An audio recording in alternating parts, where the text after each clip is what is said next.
Sometimes the biggest, most mind-blowing ideas aren't hiding in some dusty old book. Nope. They're actually hidden in plain sight, in our favorite video games, movies, and songs. And our whole search today starts with just one single, haunting line of music. Okay, let's just start with this one line. I want you to just let it sink in for a second. My mind and my gun, they comfort me. It's kind of chilling, isn't it? It has the rhythm of a prayer, but it's been twisted into something incredibly dark. And that right there, that's the big question, isn't it? Because the answer to how a line like this gets written, well, it reveals this fascinating and really rebellious way of thinking that's hiding all over pop culture, just waiting for us to find it. So where does this line even come from? Well, it's from a song featured in the video game The Last of Us 2. And what makes it so powerful is that it's not just some random dark thought. It is a deliberate, systematic flip of one of the most famous pieces of writing in the entire world. Just look at this side by side. The original Psalm 23, it's all about finding comfort in God's protection, his rod and staff. The song takes that exact structure, but yanks God out of the equation and replaces him with radical self-reliance and, well, the tools of violence, my mind and my gun. It's a complete rejection of salvation from above in favor of finding power from within. And you gotta understand, this isn't some lost soul who's just confused. Oh no, there is this brutal self-awareness here. The line, I can't walk on the path of the right because I'm wrong. Wow, that's a stunning admission. They know they're on the wrong side of traditional morality, and they're not asking for forgiveness. They're just stating it as a fact of who they are. So you could just write this off as, super bleak, nihilistic despair. But what if it's not? What if this is actually a declaration of a totally different kind of freedom? That question right there, that's the key to this whole thing. Well, it turns out the key to unlocking all of this comes from a 19th century philosopher, a guy named Friedrich Nietzsche. And I promise you, once you get a handle on his ideas, you are going to start seeing them everywhere, from superhero movies to your favorite rock anthems. It all starts with this idea he called the will to power.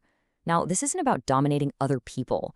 For Nietzsche, it was way more fundamental. It's that fire inside every living thing to express its own strength, to grow, and to kind of stamp its own values onto the world. This is that self-reliant spirit from the song, just taken to its logical, philosophical extreme. And that leads right into his next big idea, going beyond good and evil. Think of it like this. Society hands you a rule book of what's good and what's bad. Nietzsche's whole thing was, what if you just threw out the rule book and decided for yourself what's right and wrong? Just like the singer who says, I'm wrong and just keeps on walking.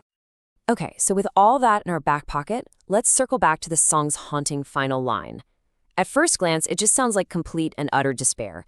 But if we look at it through this Nietzschean lens, that word damned, it might not mean what we think it means. What if damned isn't about eternal punishment? What if it's about a total, radical acceptance of your own fate?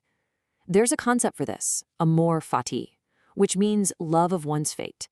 It's about accepting everything, your life, your choices, even your death, without wishing any of it was different, and without asking for some reward in an afterlife. The damnation isn't a punishment. It's the final, powerful acceptance of the path you chose. And here's the cool part. This whole pattern of tearing up the old rules to create your own meaning, it's not just in some dark corner of a video game. It shows up in a ton of different forms all across pop culture, and they're all pointing toward the search for a more authentic way to live. I mean, just take Rocket Raccoon from Guardians of the Galaxy. His creator literally branded him a failure, a mistake. And Rocket's response? This line. It is a perfect, defiant roar of self-creation. He's refusing to be defined by anyone else's judgment. He's his own thing. End of story. And this rebellion isn't a one-size-fits-all deal. It shows up in a few different flavors. You've got the defiant path, which is just that raw power of the White Stripes' seven-nation army, basically saying, try and stop me. Then there's the hedonistic path, which just throws the whole concept of social shame out the window. And finally, the necessity path, from the song No Roots, which is the voice of someone who has to create a new identity because their old one was just gone. But we gotta be real here. This path, forging your own values, it is not easy. When you reject the world's rules, a lot of the time, the world rejects you right back. And that comes with a very real cost.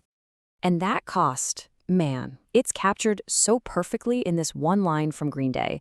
It speaks to this deep, profound loneliness that can come from walking a path that nobody else gets. Sometimes being truly yourself means being truly alone. But then there's a twist. Because for some people, being on the outside is exactly how you find your people. There's this band, the Dead South, and they have a song called In Hell, I'll Be in Good Company. This just flips the whole script. Suddenly, hell isn't a place of punishment anymore. It's a party. It's where all the other interesting folks who refuse to play by the rules end up. Okay, so up to now, we've basically been talking about rebellion as breaking rules, right? Tearing things down. But what if that's only half the picture? What if real freedom isn't about having no rules, but about choosing which rules are worth living by? And this brings us to a really fascinating fork in the road. On one side, you have that raw, defiant energy of Seven Nation Army, just rejecting all outside authority. But on the other side, you've got Johnny Cash. In I Walk the Line, he isn't breaking rules. He's creating his own moral code, built on loyalty and commitment. The line he walks is a line he drew for himself. And that is an equally powerful way to be authentic. So after all of this, if you had to boil down this entire philosophy of pop rebellion into one single powerful image, what would it be? Well, it might look a little something like a reimagined Last Supper, just filled with a whole new cast of characters. I mean, just think about what's happening here. You've got Rick Sanchez, who is basically Nietzsche's ideal man on steroids, sitting right where Jesus should be. The whole scene becomes a gathering of anti-heroes. It takes a sacred symbol and completely revalues it, turning a moment of divine love into this chaotic celebration of pure individualism. It's that whole rebellious spirit made visible. So when you look at all of them, the broken singer from the video game, the angry space raccoon, the man in black, what is the one single thread that ties all of them together? It's this, simple as that. Whether they do it by smashing all the rules or by carefully building their own, every single one of them refuses to live by a moral code that someone else handed to them. That's the heart of it. That's pop rebellion. And that's where we're going to leave it, with a question for you.